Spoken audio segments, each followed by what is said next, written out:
இப்போ இன்னைக்கு previous year question பேப்பரில் ஒரு கொஸ்டின் பார்க்கலாம் பாருங்க. அதாவது HCF LCF அது சம்மந்தமாக P மற்றும் Qவின் மீப்பெரு பொது வகுத்தி அப்படின்னாலே அது வந்து HCF.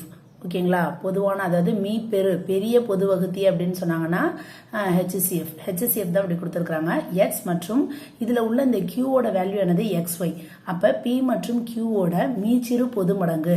அப்போ இது பெரு இது வகுத்தினா HCF, மீச்சிறு பொது மடங்கு அப்படின்னம்னா இது வந்து LCF. ஓகேங்களா? இது படிச்சு பார்க்குறப்போ உங்களுக்கு புரியலன்னா மேலே நமக்கு வந்து இங்கிலீஷில் கொடுத்துருப்பாங்க, அதை பார்த்தோம்னா உங்களுக்கு புரியும். அப்போ என்னன்னா HCF நமக்கு கொடுத்துட்றாங்க, LCM வந்து நம்மளை கண்டுபிடிக்க சொல்றாங்க.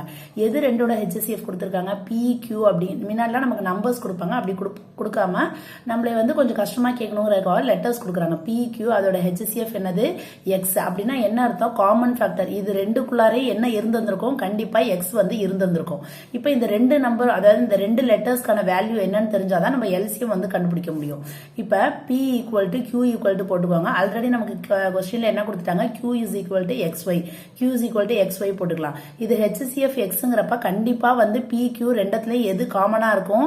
X இருக்கும். அப்ப இங்க ஒரு X போட்டாச்சு, இங்க ஒரு X போட்டாச்சு, Q ஓடது XYன்னு கொடுத்துட்டாங்க, அப்படியே போட்டுட்டோம். இப்ப எப்படி Qக்கு இங்க Y இருக்கிற மாதிரி கண்டிப்பா இங்க Pக்கு X பக்கத்துல ஏதாச்சும் ஒரு நம்பர் இருக்கும்.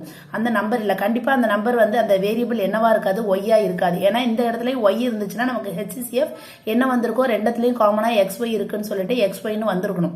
ஓகேங்களா? அப்ப அந்த மாதிரி இல்ல. அப்ப நம்ம என்ன பண்ணணும் அப்படின்னு பார்த்தோம்னா, இங்க வந்து இங்க Y இருக்கிறதுனால நம்ம ஏதாச்சும் ஒரு வேரியபிள் கொடுக்கணும் அப்படிங்கறதுக்காக இது ரெண்டு இல்லாம வேற ஏதோ ஒரு லெட்டர் கொடுக்கறப்ப A அப்படிங்கறது கொடுக்குறோம். அப்ப P யோட என்ன வேல்யூ? XA, Q ஓடது XY. இப்ப இது ரெண்டோட LCM என்னன்னு கேட்டிருக்காங்க. அதாவது P, Q இதோட LCM என்னன்னு கேக்குறாங்க. LCMனா என்னது? அங்க உள்ள நம்பர்ஸா அப்படியே நம்ம வந்து எழுதுவோம். அதாவது நம்பர்ஸா இருந்துச்சுன்னா இப்படி டானா வகுத்தல் போடுவோம். லெட்டர்ஸா இருந்துச்சு அப்படின்னம்னா அதை அப்படியே எழுத வேண்டியதா. X அப்படியே எழுதிக்கோங்க, X. அதுக்கப்புறம் A அப்படியே எழுதிக்கலாம். இங்க உள்ள X எழுதலாம்னா ஆல்ரெடி என்ன பண்ணியாச்சு? X எழுதிட்டோம். அதனால திருப்பி X எழுத தேவையில்ல. அப்போ Y எழுதிக்கலாம். அப்ப LCM என்ன வந்திருக்கு? XAY.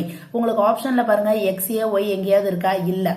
ஏன் அப்படி இல்ல அப்படின்னம்னா இந்த ஏங்கிற வேரியபிள் என்ன பண்ணோம்? நம்மளா வந்து இது பண்ணிக்கிட்டோம். இது நான் இப்ப உங்களுக்கு ஏன்னு கொடுத்துருக்கேன். நீங்க வந்து BO CO இது மாதிரி எது வேணாலும் வச்சுக்கலாம். இப்ப இந்த XA இதோட வேல்யூ என்னது? Pன்னு இருக்கு. அப்ப XAக்கு பதிலா நம்ம என்ன பண்ணலாம்? P, இந்த Y அப்படியே போடலாம். அப்ப நமக்கு ஆன்சர்ல என்ன இருக்கு? PQ. அப்ப PY. அப்ப PQ இதோட LCM என்னது? PY. அடுத்த வீடியோல பார்க்கலாம்.